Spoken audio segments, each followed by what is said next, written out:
Disons merci.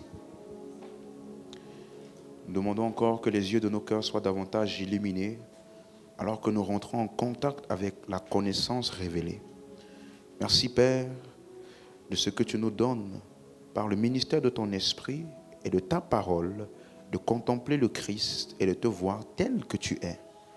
Ainsi en tant qu'Église nous te contemplons et Christ est glorifié tandis que nous sommes édifiés. Au nom de Jésus-Christ. Amen. Alléluia.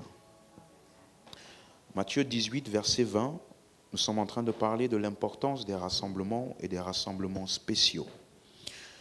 Alléluia. Il dit, lorsque 2 ou 3 sont assemblés, en mon nom, je suis au milieu d'eux. Et donc nous avons dit, depuis la semaine passée, nous avons pris le temps d'établir clairement le fait que dans le psaume 103, verset 7, il nous dit la nation d'Israël ne connaissait que les œuvres de Dieu, tandis que Moïse connaissait ses voies. Alléluia. Et nous avons donc dit qu'en tant que croyant, tu ne peux pas te contenter de juste connaître les œuvres de Dieu. Tu ne peux pas te contenter de juste connaître ou vouloir expérimenter ce que Dieu fait. Mais tu dois comprendre aussi comment est-ce que Dieu fonctionne. Alléluia. Quelqu'un avec moi jusqu'ici? Et donc, nous avons commencé à comprendre comment Dieu fonctionne. Pour ceux qui étaient là vendredi, on a dit la méthode de Dieu, ce sont les hommes. Alléluia. Donc, si tu loupes les hommes, tu as loupé Dieu. Donc, je vous ai dit, on a vu de telle sorte que même lorsque Moïse était sur le point de s'en aller, de mourir, il a fait une requête à Dieu en disant, Seigneur, c'est ton peuple, tu es avec eux. Mais il faut que tu établisses sur eux un homme. Parce que sinon, ils seront comme des brebis qui n'ont point de berger. Quelqu'un comprend? Donc, c'est le peuple de Dieu. Dieu est avec eux, mais ils sont sans berger tant qu'il n'y a pas un homme qui a été établi sur eux. Quelqu'un avec moi jusqu'ici? Donc ça, on a vu ça dans Nombre 27, versets 15 à 17. Et donc, ça veut dire, c'est pour ça qu'on a dit donc que la présence de Dieu avec toi ou en toi n'est pas tout ce qu'il te faut. Parce que malgré que Dieu est en toi et avec toi, tu as besoin d'un homme ou des hommes par qui Dieu va passer pour te ministrer. Quelqu'un me comprend? Donc, on a vu la même chose, Jésus, avec les 12, il a fait une promesse en promettant le consolateur.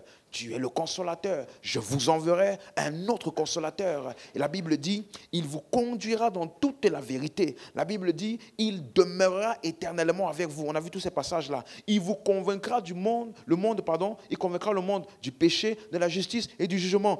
D'autres versets dit, il vous rappellera tout ce que je vous ai dit. Il rendra témoignage de moi. Regardez tout ce que le consolateur est censé faire pour toutes les brebis du Seigneur. Mais dans le même chapitre, dans le même livre de Jean, dans Jean 21, verset 15 à 17, il a dit à Pierre, Pierre, est-ce que tu m'aimes? Pierre dit, Seigneur, tu sais que je t'aime. Et il lui dit quoi? Paie mes brebis. Donc les brebis du Seigneur, ayant en eux le Saint-Esprit, avec toutes ses caractéristiques, ses attributs, ont besoin de quelqu'un pour les paître. Tu es avec moi jusqu'ici? Donc, ça veut dire, tu ne dois jamais négliger la place des hommes dans les opérations de Dieu pour ta vie. On a vu la Bible que tu as en main, qui est la parole de Dieu, n'est-ce pas? C'est comme ça que nous l'appelons, n'est-ce pas? On a dit, Dieu n'a écrit même pas une seule phrase dans la Bible. Il n'y a aucune phrase qui est dans ta Bible là, que c'est Dieu qui est venu pour écrire. Pourtant, on appelle ça la parole de Dieu. Donc, ça a été écrit par qui? Donc, c'est pour ça que dans 2 Timothée 3,16, on dit « Toute écriture est inspirée de Dieu ». Donc, quelle a été l'action ou la part de Dieu dans les Écritures? Inspirée. Mais qui a parlé? Les hommes. Qui a écrit? Les hommes. Et Dieu s'est soumis et satisfait de ça. Il te dit, ces hommes-là avaient leur langage. Ces hommes-là avaient leurs écrits, leur culture. Ils ont parlé dans le cadre de leur culture. Imagine-toi, je te donne un message aujourd'hui, il te dit, oui, voilà, n'est-ce pas le Seigneur, le RER. Ceux qui étaient là, il y a 60 ans, il n'y avait pas de RER. Ceux qui seront là, il y a peut-être dans 100 ans, peut-être il n'y aura plus RER. Mais ce que je viens de dire là, c'est la parole de Dieu. Donc c'est leur responsabilité de venir là où je suis aujourd'hui, de comprendre ce que RER veut dire pour pouvoir saisir la parole de Dieu. Donc Dieu s'est restreint à fonctionner avec les hommes. Et on a vu que le plus grand déploiement de la puissance de Dieu, le plus grand événement de toute l'humanité qui a commencé dans l'incarnation, Dieu, pour se faire homme, a eu besoin de passer par des hommes. Il n'a pas apparu sur la terre. L'ange est venu parler à Marie pour lui annoncer la parole. Elle a dû recevoir la parole et enfanter. Dieu fait homme. Quelqu'un comprend ça? Il n'a pas été éduqué surnaturellement. Ses parents l'ont éduqué. Il n'a pas appris les Écritures surnaturellement. La Bible dit qu'il était assis dans le temple. Au point où ses parents l'ont cherché pendant 3 jours. Et ils l'ont trouvé où? Assis, en train d'écouter la parole qui est enseignée. Hein? Et il posait des questions. Ça, c'est Dieu fait homme. Hein? Il ne s'est pas détaché des hommes. Donc, il est impossible pour toi de dire « Je veux fonctionner avec Dieu » sans prendre en compte les hommes. Parce que la méthode de Dieu, ce sont les hommes. Est-ce que c'est clair jusqu'ici? En ensemble. Même pour l'ordonner dans le ministère. Pour qu'il puisse commencer son ministère à l'âge de 30 ans, n'est-ce pas? Non, j'aurais pu apparaître et dire « C'est bon, voici Jésus. À partir de maintenant, c'est lui. Écoutez-le. » Non. Jésus a dû aller aux réunions de Jean-Baptiste pour se faire baptiser. Hein?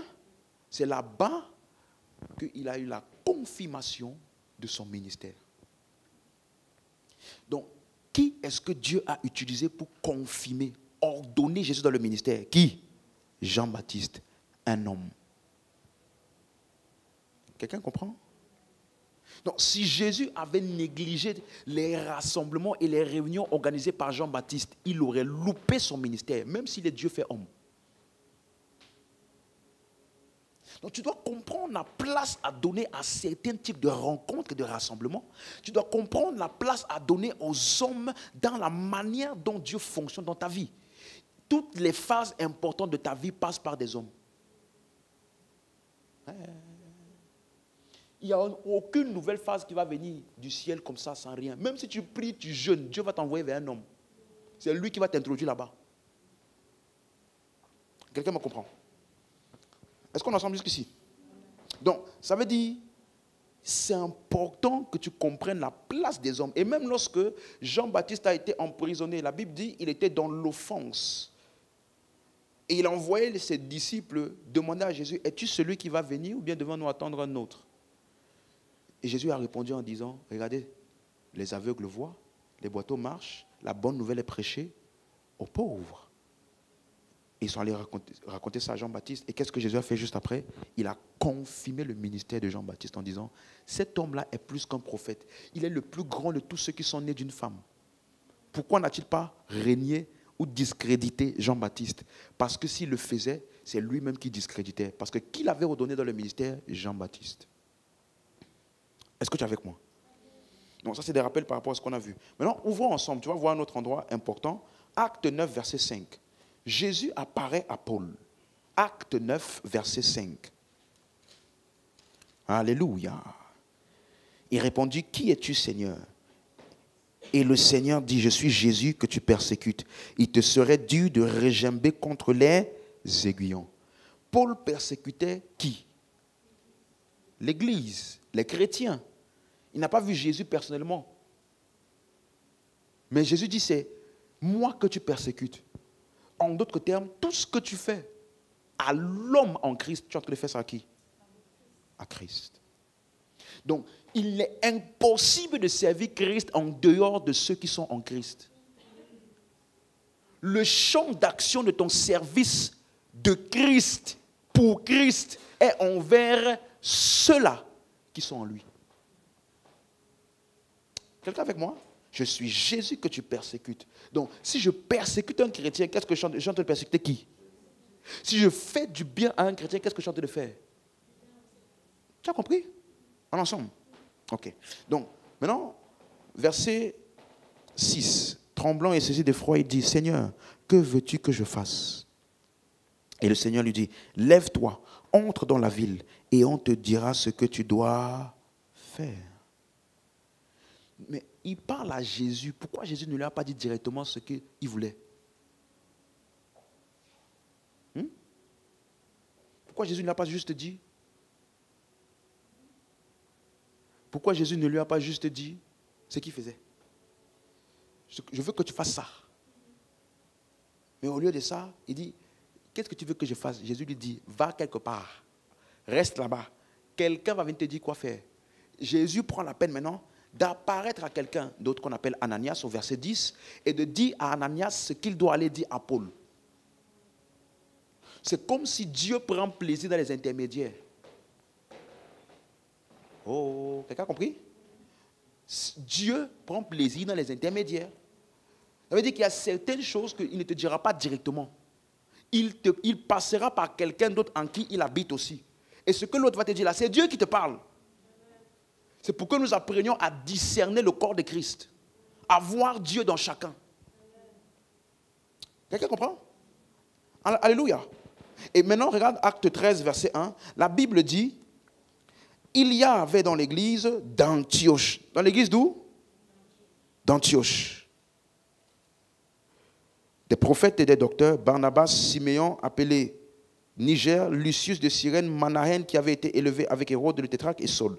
Pendant qu'ils servaient le Seigneur dans leur ministère et qu'ils jeûnaient, le Saint-Esprit dit, mettez-moi à part Barnabas et Saul pour l'œuvre à laquelle je les ai appelés. Tout le monde à la page?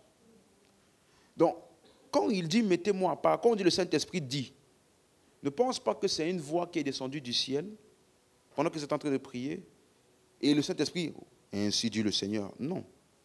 Quand on dit le Saint-Esprit dit, ça veut dire qu'une des personnes présentes dans ce rassemblement-là s'est levée et a parlé de la part du Seigneur. Quelqu'un comprend? C'est pour ça que tu vas voir la même expression, mais en marque-page, dans Acte 1, verset 16. Regardez comment il explique mieux ça. Acte 1, verset 16. Hommes frères, il fallait que s'accomplisse ce que le Saint-Esprit dans l'Écriture a annoncé d'avance. Qui a annoncé? Où? Donc il dit, il fallait que s'accomplisse dans l'Écriture ce que le Saint-Esprit a annoncé d'avance par la bouche de David. Donc, quand tu vois, on dit le Saint-Esprit a parlé, c'est par la bouche de quelqu'un. Donc, revenons dans Acte 13, verset 1, on dit, pendant qu'il priait, pendant qu'il jeûnait, pendant qu'il servait le Seigneur et qu'il ministrait au Seigneur, le Saint-Esprit dit, donc, une personne dans l'assemblée a été saisie de l'Esprit de Dieu et a donné un message de la part de Dieu pour Paul et Barnabas. Est-ce que tu es avec moi? Donc, quand on dit, ils ont, mettez-moi à part. Tu es avec moi? Donc, c'est pour ça que, maintenant, quand Paul va parler, par exemple, une des multiples fois, comme par exemple dans Romains 1, verset 1, il dit, Paul, apôtre de Jésus-Christ, mis à part pour annoncer l'évangile de Dieu. Mis à part là. Qui l'a mis à part? Le Saint-Esprit, n'est-ce pas? Mais par quel moyen? Hein? Donc, quand on dit, il dit mis à part de la part de Dieu. Oui, c'est Dieu qui l'a mis à part, n'est-ce pas? Mais pas le canal de qui? Donc, il y a des moments où même ton appel et ton ministère passera par des hommes pour être confirmés. Amen. Donc, il dit, mettez-moi à part pour les Barnabas, verset 3. Alors, après avoir jeûné et prié, ils leur imposèrent les mains et les laissèrent partir. Verset 4. Barnabas et Saul, envoyés par qui? Tout le monde, j'ai dit, quand je lis la Bible, il ne faut pas me regarder. Ce n'est pas la Bible ici. La Bible, c'est ce que tu lis là. Je suis au verset 4. Barnabas et Saul, envoyés par qui? Mais en vérité, le Saint-Esprit les a envoyés par la bouche de qui? Des personnes présentes, n'est-ce pas? Mais on considère qu'ils ont été envoyés par le... Donc, oui, c'est Dieu qui t'a parlé. Oui, c'est Dieu qui t'a envoyé. Oui, c'est Dieu qui t'a ministré. Mais n'oublie pas que Dieu va faire ça par le canal des hommes. Est-ce que c'est clair jusqu'ici? Parce que la méthode de Dieu, ce sont les hommes. Donc, quand on dit Moïse connaissait les voies de Dieu, c'est exactement une des choses qu'il faut connaître sur le mode de fonctionnement de Dieu. Dieu utilise et passe par des hommes. Tu ne peux pas négliger la place des hommes dans ta relation et ton interaction avec Dieu. Parce que si tu négliges les hommes, c'est Dieu que tu ne négliges. Est-ce que tu es avec moi jusqu'ici? Et certains d'entre nous ici, tu vois, des fois, tu ne te rends pas compte du poids et du privilège que tu as d'entendre ces choses. Parce qu'il y a beaucoup de personnes qui ont loupé des phases importantes de leur vie, juste parce qu'ils ne savaient pas ça. Ils ont raté des moments importants du plan de Dieu pour leur vie. Parce que certains hommes et certains événements marquants, ils l'ont loupé. Parce qu'ils se sont juste dit, c'est un événement de plus. Je peux ne pas venir, ou je peux ne pas être là, ou je peux ne pas écouter cette personne-là. Je ne suis pas obligé, dans tous les cas, ça se passe entre Dieu et moi. Et si tu as ce genre de langage ou de système de pensée, tu peux galérer pendant 10 ans, 20 ans, parce que tu as raté une personne. Beaucoup ont prié pour des choses et après ont combattu leur prière parce qu'ils ne savaient pas que la personne qui combattait était le récipient de leur prière. Dieu, comment fonctionne-t-il? Il utilise les hommes. C'est pourquoi c'est bien d'avoir une vie de prière personnelle. Dis avec moi, je dois avoir une vie de prière personnelle. Mais ta vie de prière personnelle n'est pas suffisante pour toi. Dieu va toujours élever des hommes et des femmes quelque part pour prier pour toi en plus de toi. Oui. Des fois, malgré ta vie de prière solide, Dieu va envoyer et élever des personnes. Tu vois, quelqu'un comme moi là, je ne peux pas prier sans penser à toi. Alors que je t'enseigne que tu dois prier pour toi. Comment ça se fait? Donc, Dieu va toujours élever des personnes pour prier pour toi. Et des fois, ta vie de prière même solide là, c'est parce que quelqu'un... Le jour où tu étais un peu... Subitement, tu sens une force vient de toi. Ne pense pas toujours que c'est juste... Oh, le Saint-Esprit, il est bon. Quelqu'un a dû prier. Jésus a dit à Pierre... J'ai prié pour toi afin que ta foi ne défaille pas. Donc il y a des moments où des combats ne t'ont pas vaincu. Les combats n'ont pas eu raison de toi. Pas juste parce que tu avais la foi, pas juste parce que tu étais un bon chrétien, parce qu'il y avait quelqu'un qui s'est tenu dans le lieu de prière pour toi. Parce que Dieu l'a ordonné et l'a établi pour faire ça. Donc tu ne peux pas négliger la place des hommes dans ta vie. Alléluia. Est-ce que quelqu'un comprend ça? C'est pour ça que tu vas voir dans le livre des Actes des Apôtres et par la suite, les opérations de l'Esprit de Dieu sont localisées dans des hommes. Dieu veut emmener le salut et les choses de l'Esprit dans la maison de Corneille. Il dit, va chercher qui? Pierre. Ça veut dire que c'est Pierre qui est venu avec toutes les opérations de l'Esprit pour amener ça dans la maison de qui? Corneille. Un homme. Un homme. Paul rencontre des personnes lorsqu'il est entré à Éphèse. Avez-vous reçu le Saint-Esprit quand vous avez cru? Il dit non, on n'a pas reçu. Paul les a ministrés, imposé les mains et ils ont fonctionné dans l'Esprit. Donc les opérations de l'Esprit sont localisées dans des hommes. Tu négliges ces hommes-là, même si tu as le Saint-Esprit en toi, il y a des opérations que tu n'auras pas. C'est pourquoi la Bible dit, dans Acte 8, Philippe a prêché. Et la Bible dit, ils ont appelé Pierre et Jean qui étaient à Jérusalem pour qu'ils viennent prier pour eux afin qu'ils reçoivent le Saint-Esprit. Quelqu'un avec moi? Donc, une des choses, et là, je te parle vraiment en tant que ton pasteur, une des choses avec lesquelles tu dois faire attention, c'est les personnes et les gens qui développent un esprit de critique pour les choses de Dieu. Ça va t'affecter. La Bible dit dans Luc 5, verset 17, Jésus était dans un lieu et la puissance de Dieu était présente pour guérir. Mais tous les pharisiens qui étaient là, étaient des champions pour chercher la faille dans ce que Jésus allait dire. Pourtant, certains d'entre eux étaient malades. Certains d'entre eux étaient malades. Il n'y a jamais d'assemblée où il n'y a pas quelqu'un qui est malade à un moment donné. Certains d'entre eux, ils étaient malades. Et au lieu de recevoir de ce qui était présent, ils n'arrivaient pas. Pourquoi? Parce qu'ils avaient un esprit de critique. Lorsque tu vois des gens, tout ce qu'ils disent des églises, faites attention, les vidéos que vous voyez partout, réseaux sociaux, YouTube, les gens, ils critiquent les manifestations. Même si c'est des fausses manifestations, ça va t'affecter. Parce que le jour où tu vas voir le vrai, tu vas penser que c'est le faux aussi. Ça va affecter ton système de pensée. Des gens qui banalisent ou blaguent avec les choses de Dieu. Faites attention. Quelqu'un qui se moque des choses de Dieu, regardez-moi ça, regarde ceci. Tu écoutes ça, je peux te garantir, ça va t'affecter. Alléluia.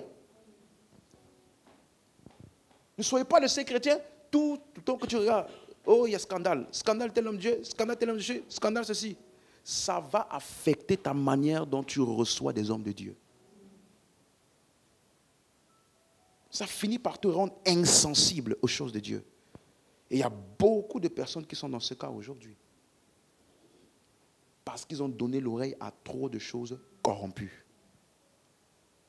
Des gens étaient là. Des pharisiens, ils connaissaient la Bible, c'était des pharisiens.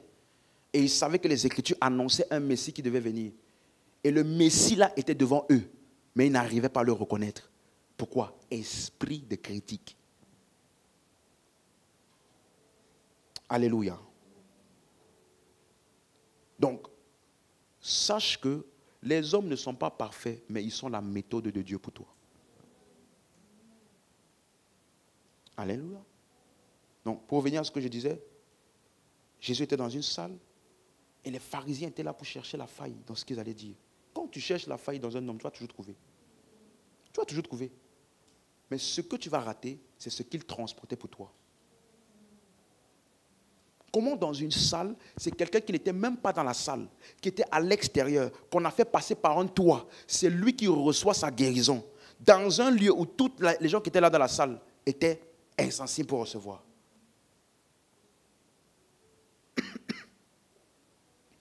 Quelqu'un me comprend? Tu comprends ce que j'explique? Donc, il y a une place que tu dois donner aux hommes dans les opérations de Dieu avec toi. Si tu vois, ne va pas, par exemple, ne va pas dans une église où tu es suspicieux par rapport à ce qui est prêché. Tu te fais du mal à toi-même. Ne va pas non plus dans une église où tu n'honores plus le leader spirituel qui est là-bas. Parce que tu ne reçois plus de lui. Pourquoi tu y vas?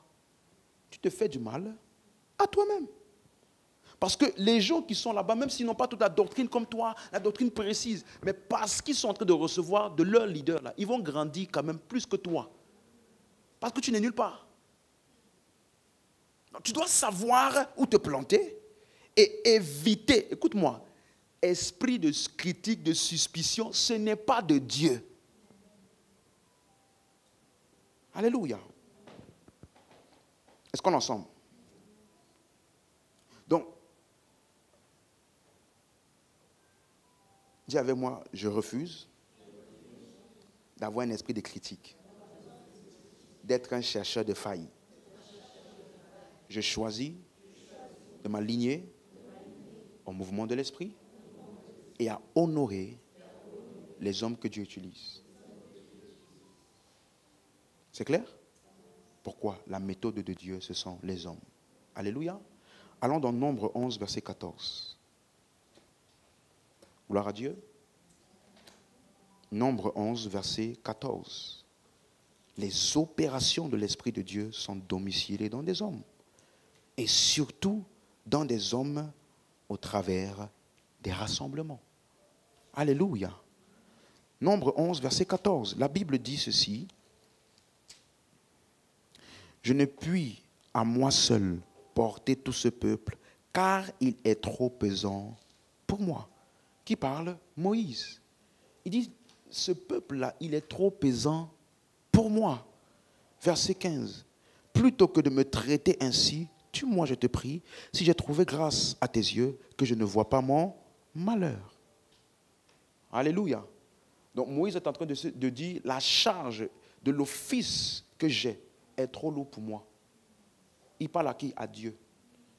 Et tu vas voir la réponse de Dieu, parce que je pensais que Dieu allait dire, oh Moïse, on ne parle pas comme ça. C'est moi qui suis ta force. Fortifie-toi.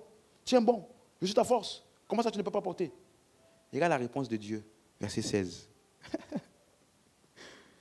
L'Éternel dit à Moïse, assemble auprès de toi, combien? 70 qui? Anges. 70 quoi? Donc, ta charge est lourde. Tu vas préparer combien? 70 hommes. Des anciens d'Israël. De ceux que tu connais comme anciens du peuple et ayant autorité sur lui. Emmène-les à la tente d'assignation et qu'ils s'y présentent avec toi. Verset 17. Suis bien le verset 17. Je descendrai et là je te parlerai. Je prendrai de quoi? Dieu parle à qui? À Moïse. Donc il est sur le point d'utiliser 70 personnes pour alléger Moïse. Et il dit à Moïse, ce que les 70 ont besoin là, ce n'est pas avec moi, c'est avec toi. Donc même si je dois les utiliser, je vais prendre de ce qui est sur toi pour mettre sur eux. Tu as compris ça? Afin qu'ils portent avec toi la charge du peuple et que tu ne la portes pas à toi seul. Donc, quelle que soit la grâce et l'office avec lesquels les 70 devaient fonctionner, c'était sur qui? Alléluia. Quelqu'un a compris maintenant? Donc, prends 70 personnes. Donc, Dieu va utiliser des hommes. Et ce que les hommes-là ont besoin est déjà dans un homme. Donc, si ces 70-là veulent fonctionner dans l'office que Moïse fonctionne, mais ils disent, on n'a pas besoin de Moïse. Dieu va nous donner aussi pour nous. Ils vont galérer. Pas parce que Dieu ne veut pas fonctionner avec eux, mais parce qu'ils ont négligé le récipient de ce que Dieu a pour eux. Peut-être dit, c'était des 70, n'est-ce pas? Anciens. Donc, on peut dire qu'il y a eu un avant cet événement avec Moïse, là, cette rencontre-là, et un après, n'est-ce pas? Parce qu'ils sont repartis chacun avec quoi? L'esprit sur eux. Donc, ça s'est passé, 1, dans un rassemblement. 2, mouvement de l'esprit. C'est ça? Donc, si tu négligeais Moïse, tu n'aurais pas reçu ce qu'il a pour toi. Est-ce que quelqu'un est avec moi? C'est pour cela que tu vas voir que Jésus dit maintenant, quand lui il arrive, il dit, la moisson est abondante, mais il y a peu d'ouvriers. Qu'est-ce qu'il faut faire? Prier le maître de la moisson afin que le maître de la moisson fasse la récolte lui-même. Non. Afin qu'il fasse quoi? Il envoie des ouvriers là, ce sont des hommes ou des anges. Donc, Dieu a domicilié dans les hommes toutes les opérations de ce qu'il va faire sur la terre. Donc, même quand tu pries pour plus d'opérations de Dieu, tu es en train de prier pour que plus d'hommes soient utilisés pour ces opérations. Donc, je peux te dire avec assurance, le mouvement de Dieu, c'est le mouvement des hommes. Quand on dit Dieu a bougé dans un lieu, en fait, ce sont des hommes qui ont bougé. Tu peux identifier le mouvement de Dieu à des hommes. Est-ce que je parle à quelqu'un? Donc, ce n'est pas suffisant de dire « j'ai le Saint-Esprit ». Oui, mais Dieu va emmener des hommes sur ton chemin. Et comment tu vas accéder à ce que ces hommes ont là? Quand tu vas être en contact. Alléluia. C'est pourquoi tu vas voir, ouvrons Acte 1, verset 21. Alléluia. Merci, Père. Ça, c'est une chose qui m'a beaucoup aidé dans ma vie. Surtout depuis que je suis entré dans la doctrine, là. J'ai rencontré tellement de ministres de l'évangile, Des chrétiens, ah non, mais moi j'ai tout en Christ. Les hommes là, on a tout en Christ. Ah, et puis ils banalisent certains hommes. Tu as tout en Christ. Et le Christ dans lequel tu as tout là, a choisi certains hommes pour te communiquer ce qu'il a tout en toi. Quand je prie, ils ont imposé les mains pour que l'autre là parle en langue. Est-ce que le parler en langue n'était pas en lui? Si. Mais il avait besoin de quelqu'un pour venir activer ça en lui. Donc, il y a des choses que tu peux te priver d'opérer avec toi en te dissociant ou en banalisant certains hommes, certains moments, certaines rencontres. Regardez Acte 1, verset 21. Tu es avec moi? Lorsqu'il devait remplacer Judas, la Bible dit, il faut donc, parmi ceux qui nous ont accompagnés de temps en temps, tout le temps, que le Seigneur Jésus a vécu avec nous, depuis le baptême de Jean, jusqu'au jour où il a été enlevé du milieu de nous, il y en ait un qui nous soit associé comme témoin de sa résurrection. Vous avez compris? Tous ceux qui nous ont accompagnés quand? Tout le temps. Pourquoi? Parce qu'ils savent que si tu as été là à tout ce qui s'est passé depuis le baptême de Jean et tous les événements rencontres avec Jésus, il y a des choses qui t'ont été communiquées que ceux qui n'étaient pas là n'ont pas. Donc on ne veut pas juste les gens qui ont entendu parler de tout ce que Jésus a fait depuis qu'il était là. On veut quelqu'un qui était là tout le temps. Parce qu'il y a des choses qui sont communiquées dans les rassemblements qui ne sont pas juste verbales. Que tu peux reprendre la vidéo. Ça ne sera pas la même chose. Donc, il y a rassemblement et rassemblement. Tu aurais pu dire, mais en fait, tu sais, Jésus, moi j'étais là quand il est né. Hein. C'est moi qui ai acheté le gâteau d'anniversaire de sa dédicace. C'était moi. Et même la veille de son baptême, avec Jean là, j'étais avec lui, on a parlé ensemble. On a dit, mais est-ce que tu étais là le jour où il a été baptisé? Est-ce que tu étais là? Non, mais j'avais un autre endroit. Est-ce que c'est le seul endroit sur la terre où Dieu est? Est-ce que le fait que je n'étais pas là-bas, ça veut dire que je n'étais pas dans la présence de Dieu? Dieu n'est-il pas partout? Si tu n'étais pas là, tu n'étais pas là. Quelqu'un me comprend? Parce que Dieu avait choisi Jean pour annoncer Jésus à Israël. Si tu n'étais pas là dans son introduction, dans son office ministériel, tu n'étais pas là. Tu peux avoir entendu, il n'y a pas de problème, mais tu n'étais pas là. C'est pourquoi tu vas voir quand Pierre parle, dans 2 Pierre 1,16, il dit, les choses que nous parlons là, ce n'est pas des fables. Non. Nous étions de ceux qui étions là à la montagne. Nous avons entendu Dieu lui dire, voici mon fils. Ça veut dire, on ne m'a pas raconté. Nous sommes les témoins oculaires de ce qui s'est passé. Donc, il y a des choses, hein, si on t'a raconté et celui qui était là, ce n'est pas pareil. Quelqu'un me comprend? Il y a des rassemblements et des lieux spéciaux où Dieu a donné rendez-vous pour que des choses se passent pour toi. Jésus a dit, attendez à Jérusalem jusqu'à ce que vous soyez revêtus de la puissance d'en haut. Quelqu'un aurait pu dire, non mais, est-ce que c'est seulement à Jérusalem? En plus, Jésus a mentionné Judée aussi. Il a mentionné Samarie. Il a mentionné jusqu'aux extrémités de la terre. Donc, en vrai, est-ce qu'on est obligé de rester là? Dans tous les cas, la Bible, tout n'est pas littéral. Chacun peut avoir son Jérusalem. Mon Jérusalem peut être ma chambre. Tu te serais trouvé en Galilée ou en Capernaum ce jour-là. On va te raconter ce qui s'est passé. Là, je me rappelle le dernier séminaire qu'on a eu là, en janvier. Quand on a fini samedi ici, si tu n'étais pas là, moi-même, je suis allé regarder la vidéo pour voir. Laisse-moi te dire, c'est pas pareil. Si tu étais là, tu sais. Si tu n'étais pas là, tu n'étais pas là. Alléluia. Donc, il faut que tu comprennes la place des choses qui sont communiquées dans les rassemblements.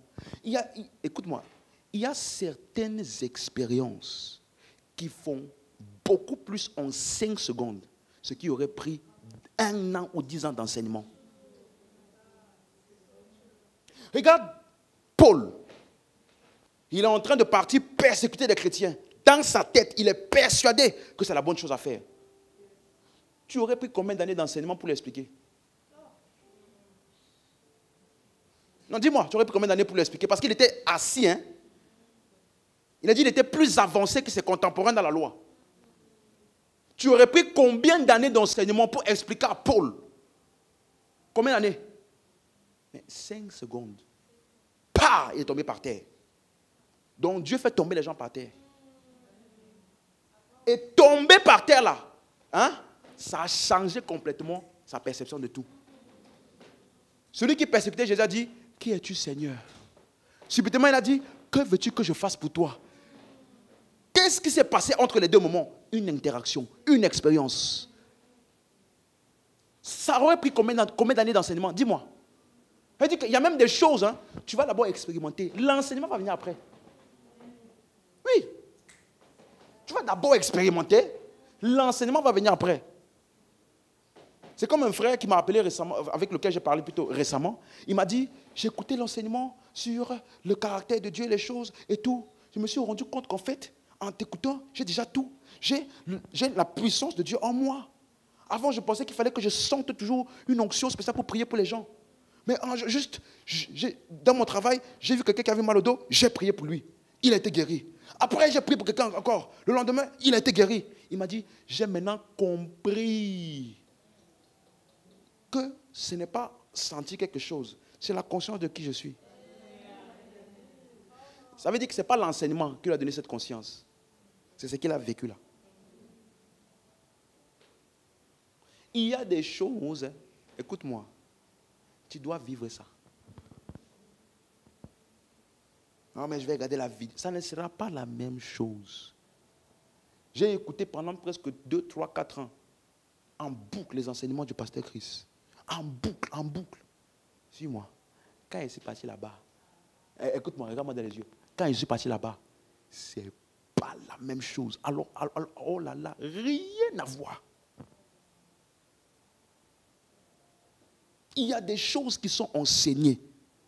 Il y a des choses qui sont captées quand tu es là.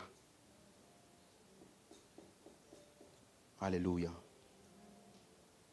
Donc, le but de cet enseignement-là, c'est juste pour te... Tu vois, il faut que tu valorises les rassemblements. Surtout les rassemblements spéciaux. S'ils disent que pour que quelqu'un puisse remplacer Judas, il doit avoir été là. Pas juste il a entendu, pas il est au courant. Il peut te réciter l'histoire de tout ce qui s'est passé depuis que Jésus est là. Mais est-ce que tu étais là? Si tu n'étais pas là, tu n'es pas qualifié. Même si tu connais toute l'histoire. Donc il y a des choses qui nécessitent que tu sois là. Alléluia. Donc, ça veut dire s'enfermer pour prier, pour jeûner, ne peut jamais prendre la place d'être présent dans un rassemblement. Ce n'est pas l'un ou l'autre. C'est l'un et l'autre. Les deux vont ensemble. Quelqu'un me comprend? Mais il y a des gens, par zèle excessif, se disent, non mais moi je vais partir en retraite, je vais prier. Rassemblement là, moi j'aime pas trop. Bon, si j'ai le temps, j'y vais. Non. Il y a des trucs, il y a des moments cruciaux comme ça pour ta vie. Ou souvent, c'est quand tu perds et que tu te rends compte que tu as perdu, que tu veux rattraper, c'est trop tard. Tu vois, Ésaü, il a méprisé la bénédiction. Le jour où il voulait, c'était trop tard. Un jour, je vais vraiment t'enseigner dessus. Il n'a pas trompé, hein. Il n'a pas trompé. Il n'a pas trompé. Parce qu'avant qu'il ne naisse, on avait déjà prophétisé.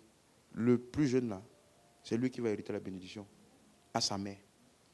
Donc sa mère a juste agi sur la prophétie qui avait été donnée. Et la preuve est que le premier méprisait le droit d'aînesse là, tandis que le second le valorisait. Il ne faut pas croire que non, il a trompé. Non, il faut laisser ça. Quelqu'un me comprend? Et le jour où il s'est rendu compte de ce que c'est, c'était trop tard. Il y a des temps et des saisons et des opportunités qu'il ne faut pas louper. Parce que peut-être tu n'auras pas le temps de rattraper. Allons voir un texte. Matthieu 28, verset 8. Quelqu'un comprend ce que j'explique? Ça fait sens pour toi? Donc, je veux que nous soyons des chrétiens sages, qui ne connaissent pas juste les œuvres de Dieu, mais aussi les voies de Dieu. Comment Dieu, elle dit, tu es capable de dire, voici comment Dieu fonctionne.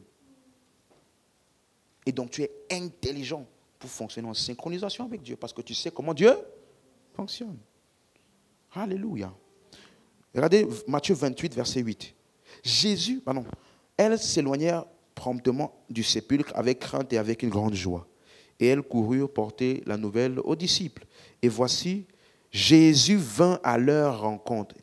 Qui est venu à leur rencontre? Jésus lui-même. Tu es en train de lire? Et il dit, je vous salue. Elles s'approchèrent pour saisir ses pieds. Et elles se prosternèrent devant lui. Alors Jésus leur dit, ne craignez pas. Allez dire à mes frères de se rendre où? C'est là qu'ils me verront. Ah. Mais Jésus leur a apparu. N'aurait-il pas pu apparaître aussi aux disciples? Donc, pourquoi cet endroit-là? Dieu n'est-il pas partout?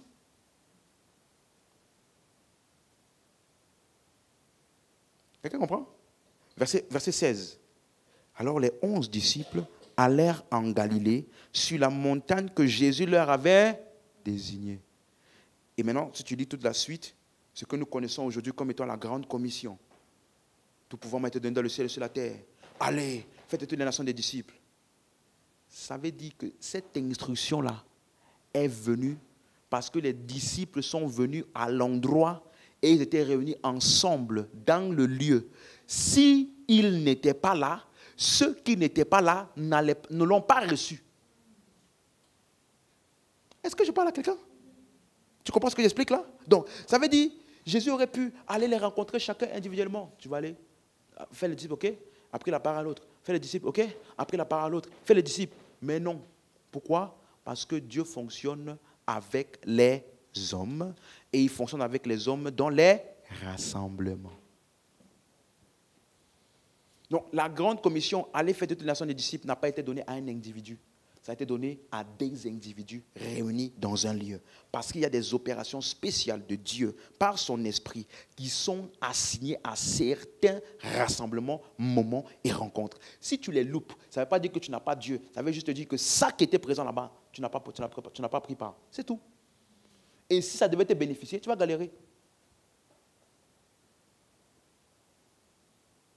Quelqu'un me comprend? Il y a des rendez-vous et des rencontres spéciales. Donc il y a des choses que Dieu va faire dans un rassemblement qu'il ne fera nulle part ailleurs. Alléluia. Est-ce que tu comprends ce que je t'explique?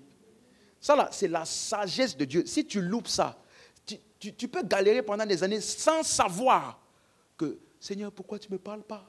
Seigneur, pourquoi tu ne me réponds pas? Aide-moi. Tu vois, c'est pour ça que je me rappelle une histoire, je crois que j'ai raconté ceci. Le pasteur Christ, il avait dit, il avait une rencontre, une réunion à laquelle il devait aller prêcher. Dieu lui a donné une vision d'un monsieur qui devait venir. Je vous ai raconté ça? Et il a dit, voici la direction pour la prochaine phase de la vie de ce monsieur. Tu dois lui dire ça. Et après, dans la même vision, il a vu comment, après le culte, dès que la juge dit, levez-vous, le monsieur est parti. Il a dit qu'il n'a même pas eu le temps de commencer le temps d'administration, le monsieur était déjà parti. Et c'est exactement comme ça que ça s'est passé dans le culte. Et il a dit, le pasteur Christ il a dit que Dieu lui a montré ça, il a compris que c'était pour donner un enseignement. Que tous les moments d'un culte, d'un rassemblement sont importants. Tu ne peux pas choisir le moment propice pour toi. Vous avez dit, le jour de la Pentecôte, ils étaient tous réunis. Tout à coup là, c'était au début, au milieu, à la fin, quand on sait juste que c'était tout à coup. Tu vois, il y a des moments, si tu loupes. Je me rappelle, quand je suis parti au Nigeria, première rencontre, rassemblement. Écoute-moi, c'est ce jour-là que j'ai compris qu'il y a des rassemblements qui changent ta vie. On ne m'a pas enseigné, tu dois prier beaucoup parce que tu vois, la prière est importante. Je savais qu'il fallait prier beaucoup. Je savais que c'était important de prier. Mais il y a des endroits quand tu es exposé. Écoute-moi, ça te change totalement. Totalement. Et quand je suis venu ici, ça a amené un nouveau vent dans l'église. J'ai pris ça où? Quelque part. J'avais dit si j'étais resté ici, prier tous les jours, Seigneur, amène quelque chose de nouveau, amène-nous à la prochaine dimension.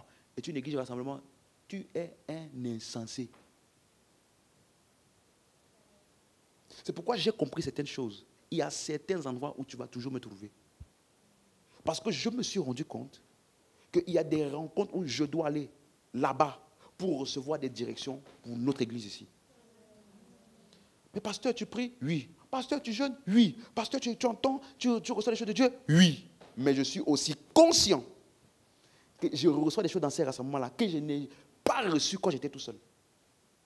Et qui sont importants pour le ministère, pour l'église, pour tout ce qu'on a à faire. Donc, avril, novembre, décembre. Et ce n'est pas là. Pas tout le mois, hein, mais bon, tu comprends? Ça veut dire qu'il y a des rencontres là. Qu'il pleuve, qu'il neige, je ne vais pas manquer. Mais il y a les audios, oui. Il y a les vidéos, oui. Mais ce n'est pas la même chose. Plus vite tu comprends ça, il y a des choses qui sont mieux vécues que racontées. Il y a des choses qui sont mieux vécues que racontées. Donc, quand il y a une conférence comme celle qui est à venir, j'ai terminé. Une conférence comme celle qui est à venir, tu dois te préparer en conséquence. Parce que c'est ce que tu honores que tu reçois. C'est ce que tu honores que tu reçois. Et c'est pour ça que j'enseigne encore et encore. Pour te montrer la valeur de ces choses-là, pour que tu puisses avoir le bon système de valorisation, pour honorer ces moments et que ça te profite. Pas tu vis dans tous les sens, tu fais ce que tu veux, et puis le jour là tu viens comme ça. Non, tu parles, tu commérage à gauche, à droite, et puis tu viens. Non. Tu imagines si la femme a la perte de sang? On dit, elle se disait en elle-même, encore et encore, quand je vais arriver là-bas, je vais le toucher, je serai guéri. Elle était concentrée sur ce qu'elle devait recevoir. Ça veut dire que dans les choses de Dieu là, il y a ce qu'on appelle le focus et la concentration. Élisée a demandé à Élie, je veux une double portion. Si tu me vois monter, tu auras. Elle dit, si tu es distrait, tu n'auras pas. Tu n'auras pas. Est-ce que tu es avec moi jusqu'ici? Si cette femme était distraite, aller à gauche, à droite, elle serait restée malade. Parce qu'elle n'aurait pas préparé sa foi pour recevoir ce qui était disponible là-bas. N'oublie pas, la foi est dans le cœur et dans la bouche. Donc, c'est ce que j'ai dit qui donne une direction à là où la puissance de Dieu va agir. Je ne peux pas espérer recevoir une guérison quelque part, et puis je parle des maladies, de comment les gens meurent de maladies, ou bien je suis en train de faire le commérage, à gauche, à droite. Quand tu as besoin de recevoir quelque chose, écoute-moi, c'est le moment où tu es le plus focalisé. Ne laissez rien ni personne te distraire. Il dit, si tu me vois, il dit, ce que tu demandes là, c'est difficile. Mais si tu es assez focalisé pour voir et recevoir ce que tu veux, ça te sera donné. Donc, dans cette conférence qui vient, sois préparé. Et voici une des choses que le Seigneur m'a montré hier pendant que je préparais ça. Il y a des personnes ici, tu as besoin d'un reboostage spirituel. Tu as besoin d'être embrasé à nouveau. Tu as besoin de sortir d'une certaine stagnation que toi-même tu remarques. Tu as besoin de passer à un prochain niveau. Parce que malgré les prophéties, les paroles qu'on t'a données, toi-même tu sais au-dedans de toi que tu es en train de stagner. Et quand il y a ce genre de rencontre-là qui arrive, tu ne te prépares pas. C'était même, tu as déjà prévu même que tu ne seras pas là tous les jours. Tu seras juste là une session ou deux. Et puis c'est tout. Suis-moi, ne sois pas l'architecte de ta propre débâcle. Parce que je me suis rendu compte qu'il y a des situations pour lesquelles Dieu a pleuré. Jésus s'est tenu devant une ville. Il a dit, tes ennemis viendront contre toi. Ils ne laisseront ni pierre sur pierre. Ils te détruisent. Ça, c'est Dieu qui parle. Hein. On ne va pas dire confession négative, c'est Dieu. C'est Jésus qui parle. Il est en train de dire, ça veut dire, quand il dit ça, ça veut dire que pour toi, là, on ne peut plus rien. Parce qu'on ne peut rien faire de tout ce qu'on a déjà mis en place. Tu t'es restreint de ça. Parce que tu n'as pas connu, il dit, le jour de ta visitation. Tu n'as pas connu. Adam, pourquoi tu as fait ça? Maintenant, le sol est maudit à cause de toi. Voici. C'est Dieu qui parle. Ça veut dire qu'il y a des choses, Dieu met à ta disposition. Si toi, tu ne valorises pas ça, tu seras toi-même l'architecte de ta propre stagnation et Dieu ne pourra rien faire. Tu vas dire, Seigneur, pourquoi ça m'arrive? Ah, moi aussi, moi-même, je demande pourquoi ça t'arrive. Moi-même.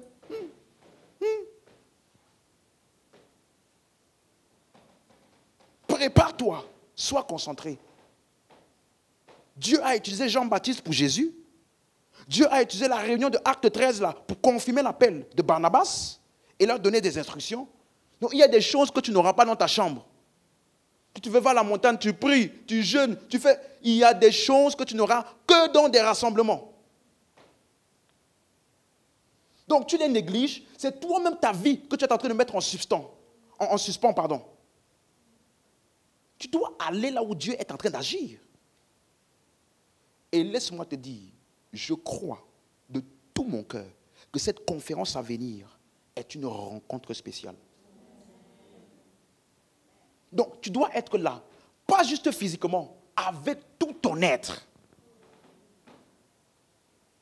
Parce que Dieu veut faire quelque chose dans cette nation, Dieu fait quelque chose dans cette époque, dans cette église de grands, et je crois que nous en faisons partie.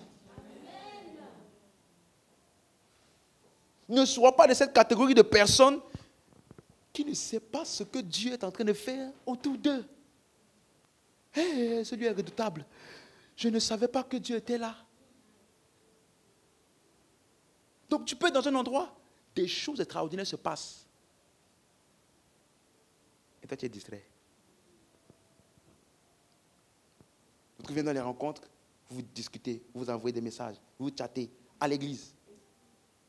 Et tu veux que dans cet endroit-là, quelque chose soit transmis à toi. Il y a des gens, c'est 10 ans plus tard, qui commencent à se dire, purée, toutes les personnes avec lesquelles j'étais,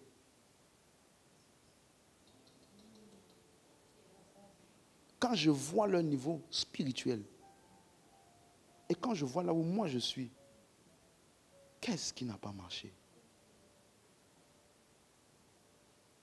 Là, je te parle à mon cœur, hein. Je suis ton pasteur. Je dois te parler. Il faut que tu valorises ce que Dieu fait.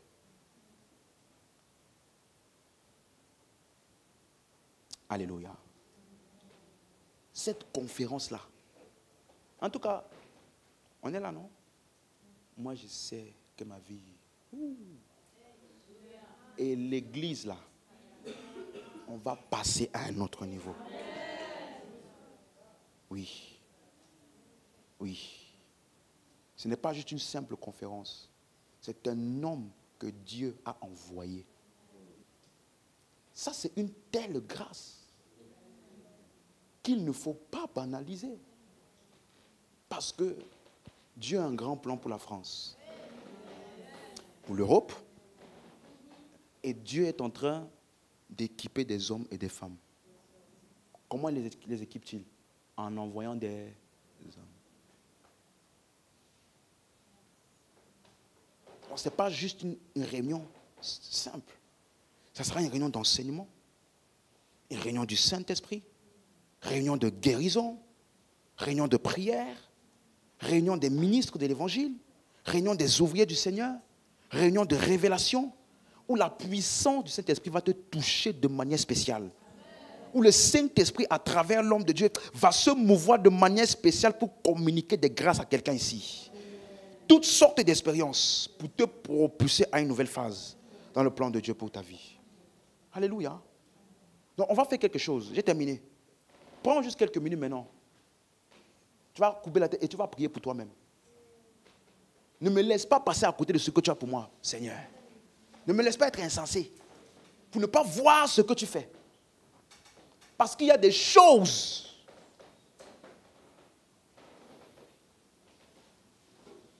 Prie pour toi-même.